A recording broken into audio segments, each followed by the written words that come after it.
চৌদ্দগ্রাম উপজেলার শুভপুর ইউনিয়নের কাদর বাজারে মাদক সেবনে বাধা দেওয়ায় এক ব্যবসায়ীকে পিটিয়ে আহত করেছে সংঘবদ্ধ মাদকসেবীরা।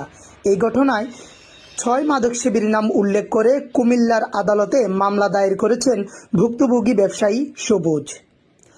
আদালতের দায়েরকৃত মামলার এজাহার সূত্রে জানা যায়, কাদর বাজারের মুন্সিরহাট রোডের জলিল মার্কেটে দীর্ঘদিন ধরে হাজারিপাড়া গ্রামের মৃত মোহাম্মদ আক্কাস আলীর ছেলে সবুজ সিএনজি গ্যারেজের ব্যবসা করে আসছেন।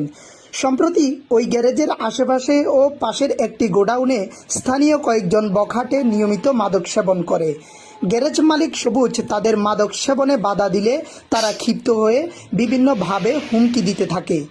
এরই ধারাবাহিকতায় গত ২০ মে বিকালে পূর্ব পরিকল্পিতভাবে সবুজের উপর মাদকসেবী শুভপুর ইউনিয়নের সাতবাড়িয়া গ্রামের তাজুর ছেলে ইয়াসিন, রবিউল, মৃত কাদের মিয়ার ছেলে সুমন, আনা মিয়ার ছেলে তাজু, হাজারিপাড়া গ্রামের হারুনের ছেলে বাবুল ও পাশাকুট গ্রামের বাবুল মিয়ার ছেলে পারভেজ সহ আরও কয়েকজন অতর্কিত হামলা চালিয়ে এলোপাতাড়িভাবে পিটিয়ে গুরুতর আহত করে।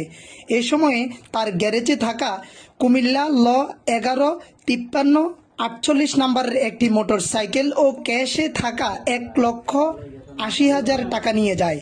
এই ঘটনায় ভুক্তভোগী সবুজ বাদী হয়ে কুমিল্লার আদালতে একটি মামলা দায়ের করেছেন। সাইদুল হক, আলোকিত অনলাইন, চৌদ্দগ্রাম। আমার নাম সবুজ, আমার বাড়ি হাজারিপাড়া ৫ নং শুভপুর ইউনিয়ন।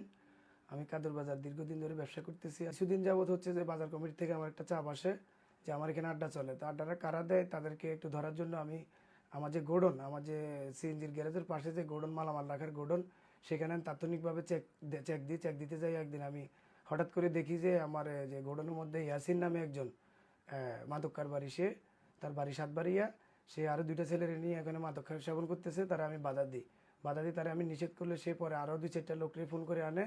তার মধ্যে একজন হচ্ছে যে বাবু, আরেকজন হচ্ছে পারভেজ, আরেকজন হচ্ছে যে বাবুল, আরেকজন হচ্ছে যে সুমন।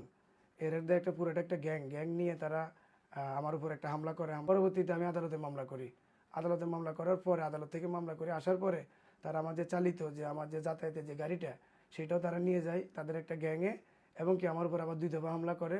তার সিসিও ফুটেজ আছে। আমি আর বিশেষ করে এখন আমি খুবই একটা আতঙ্কের মধ্যে আছি। তারা আমার ব্যবসা প্রতিষ্ঠান ঘিরে রাখছে, বাসা বাড়ি ঘিরে রাখছে, এবং বিতর্কভাবে আমার উপর বারবার খালি তারা হুমকি দিচ্ছে প্রাণে মেরে ফেলার জন্য, এবং যে কোনো মুহূর্তে আমাকে খুন করবে। তারা যে বিভিন্ন অস্ত্র নিয়ে আমার যে দোকানের আশেপাশে তারা ঘুরঘুর করে।